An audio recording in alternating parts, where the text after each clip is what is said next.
അസ്സലാമു അലൈക്കും വറഹ്മത്തുള്ളാഹി വബറകാത്ത്. സഹോദരന്മാരെ, നമ്മുടെ സമ്മേളനം ഇന്നും നാളെയുമായിട്ടാണ് മലപ്പുറം വിശാലമായ ഗ്രൗണ്ടിൽ നടക്കുന്നത്. ഇന്ന് വരുന്ന ആളുകൾക്കുള്ള നിർദ്ദേശമാണ് ഇൻഷാ അല്ലാഹ് ഞാൻ പറയാൻ പോകുന്നത്. ഇത് നമ്മൾ മെയിൻ കോട്ടപ്പടി ജംഗ്ഷനിലാണ് ഇപ്പോൾ നമ്മൾ നിൽക്കുന്നത്. കോട്ടക്കൽ ഭാഗത്തുനിന്നും അതേപോലെ തന്നെ ഒക്കെ വരുന്ന മലപ്പുറം കോട്ടപ്പടി മെയിൻ ജംഗ്ഷനിലാണ് നമ്മളിപ്പോൾ ഉള്ളത്. നമുക്കറിയാം, ഓരോ ജംഗ്ഷനിലും ആ കാണുന്നത് പോലെയുള്ള വിശാലമായ ബോർഡ്, കിലോമീറ്റർ അടക്കമുള്ള ബോർഡുകൾ സ്ഥാപിച്ചിട്ടുണ്ട്. അപ്പോൾ ഈ ബോർഡ് നോക്കിയാൽ നിങ്ങൾക്ക് അതിൻ്റെ കൃത്യമായ ദൂരവും ദിശയും നമുക്ക് മനസ്സിലാവും.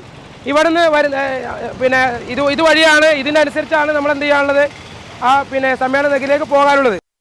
നമ്മൾ ശ്രദ്ധിക്കേണ്ട പ്രധാനപ്പെട്ട ഒരു കാര്യം എന്താ വെച്ചാൽ, കോട്ടക്കൽ വേങ്ങര വഴി വരുന്ന ആളുകളൊക്കെ ഈ ജംഗ്ഷൻ, ഇത് കിഴക്കേത്തല ജംഗ്ഷനാണ്, ഈ കിഴക്കേത്തല ജംഗ്ഷൻ വഴിയാണ് സമ്മേളന നഗരിയിലേക്ക് പോകേണ്ടത്. വളരെ തിരക്ക് പിടിച്ച ഒരു സിഗ്നൽ ജംഗ്ഷനാണ് കിഴക്കേത്തല ജംഗ്ഷൻ. അപ്പോൾ കോട്ടക്കൽ വേങ്ങര ഭാഗത്ത് നിന്ന് വരുന്നവർ ഇതുവഴിയാണ് സമ്മേളന നഗരിയിലേക്ക് വരേണ്ടത്.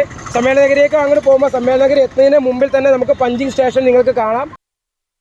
കിഴക്കേത്തല ജംഗ്ഷൻ കഴിഞ്ഞ് സമ്മേളന നഗരിയിലേക്ക് വരുമ്പോൾ ബിസ്മി ഇലക്ട്രോണിക്സിന് തൊട്ട് മുമ്പായി നമുക്ക് പഞ്ചിങ് സ്റ്റേഷൻ കാണാം. ഈ പഞ്ചിങ് സ്റ്റേഷന് മുമ്പ് ഇവിടുന്ന് വണ്ടി സ്ലോ ചെയ്തതിന് ശേഷം ഇതിൻ്റെ ഇടതുവശത്താണ് നമുക്ക് ഒന്നാമത്തെ പാർക്കിംഗ് സംവിധാനിച്ചിട്ടുള്ളത്. ഇടതുവശത്ത് തന്നെ നമുക്ക് JCB വർക്ക് ചെയ്തുകൊണ്ടിരിക്കുന്നുണ്ട്. അവിടെ നമ്മൾ പാർക്കിംഗ് സംവിധാനിച്ചിട്ടുണ്ട്. അപ്പോൾ ഇവിടെ നിന്ന് എല്ലാ വാഹനങ്ങളും, ഇന്ന് വരുന്ന മുഴുവൻ വാഹനങ്ങളും ഇവിടെ പാർക്ക് ചെയ്യണം. ഇതിനുള്ളിൽ പാർക്ക് ചെയ്തിട്ടാണ് നടന്നിട്ടാണ് മുന്നോട്ട് സമ്മേളന നഗരിയിലേക്ക് പോകേണ്ടത്. ഇവിടെ നിറഞ്ഞാൽ ബാക്കിയുള്ളതിൻ്റെ സൗകര്യം നേരെ ഓപ്പോസിറ്റ് സൈഡിൽ നമ്മൾ ഇവിടുന്ന് U-ടേൺ എടുത്ത് ഇപ്പുറം കടന്നാൽ ഇവിടെയും വിശാലമായിട്ടുള്ള ഒരു പാർക്കിംഗ് സംവിധാനിച്ചിട്ടുണ്ട്.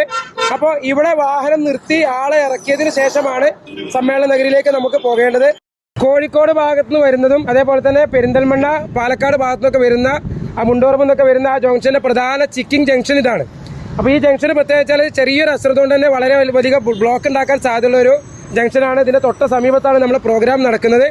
ഇവിടുന്ന് തിരിഞ്ഞ് കോഴിക്കോട് റോഡിന് അല്പം മുന്നോട്ട് പോയാൽ വലതുഭാഗത്ത് നമ്മുടെ ആൽഫ, ഇതിന്റെ ചിക്കിങ്ങിന്റെ ബാക്കിലായിട്ട് നമ്മുടെ ഒരു പാർക്കിങ്ങും, അതേപോലെ തന്നെ ആൽഫ കുറച്ച് 100 മീറ്റർ മുന്നോട്ട് പോയാൽ ആൽഫ ഗോഡൌൺ, അവിടെ നല്ലൊരു പാർക്കിംഗ് ഉണ്ട്.